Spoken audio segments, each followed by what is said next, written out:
কাশল থেকে আমরা সকাল সকাল মণিকরণ চলে এলাম। শিখ ধর্মাবলম্বীদের কাছে এই স্থানটি অত্যন্ত মাহাত্ম্যপূর্ণ। যে ধর্মগুরু গুরু নানক সব এখানে এসেছিলেন। তার এই স্থানে আশাকে স্মরণীয় করে রাখতেই মণিকর্ণতে এই গুরুদ্বারা মণিকরণ সাহিব প্রতিষ্ঠা করা হয়। এখানকার উষ্ণ প্রস্রবণ খুবই বিখ্যাত। এই উষ্ণ প্রস্রবণে স্নান করা পবিত্র বলে মানা হয়। স্ত্রী ও পুরুষদের স্নানের আলাদা ব্যবস্থা করা আছে।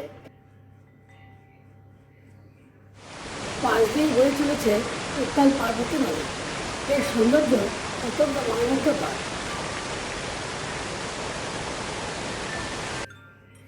এখানে আছে শ্রী রাধেশ্যামের মন্দির। পুরাণ অনুসারে এখানে মাতা পার্বতীর কানের দুল পড়ে যায় বলে প্রচলিত বিশ্বাস। এই জন্য এখানকার আরও একটি নাম হলো কর্ণফুল। এখানে শিব পার্বতীর মন্দির আছে। মন্দিরের ভিতরে উষ্ণ প্রস্রবণ। অনেকে এখানে চাল আটা পুটলি করে সেদ্ধ করে প্রসাদ হিসেবে গ্রহণ করেন। মন্দিরের ভিতরে দর্শনার্থীদের ভিড় সবসময় লেগেই থাকে।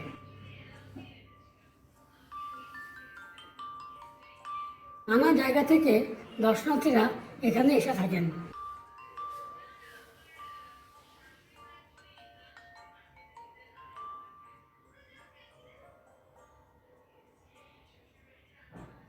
এখানে আছে একটি অতি প্রাচীন শ্রীরামের মন্দির।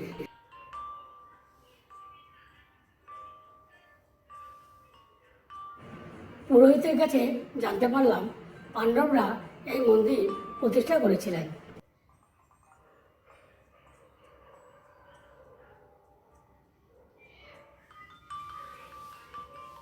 এখানে আছে একটি লঙ্গরখানা।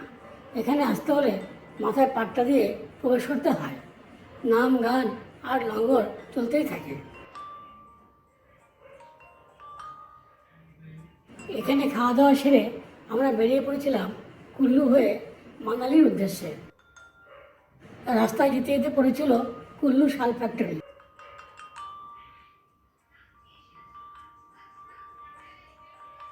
এখানে অপেক্ষাকৃত কম দামে নানা রকম শীতের পোশাক পাওয়া যায়।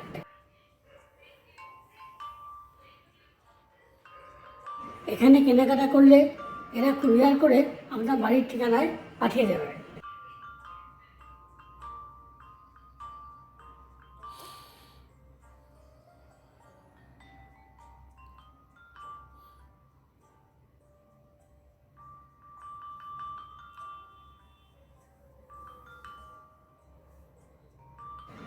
এবার আমরা যাব মানালি।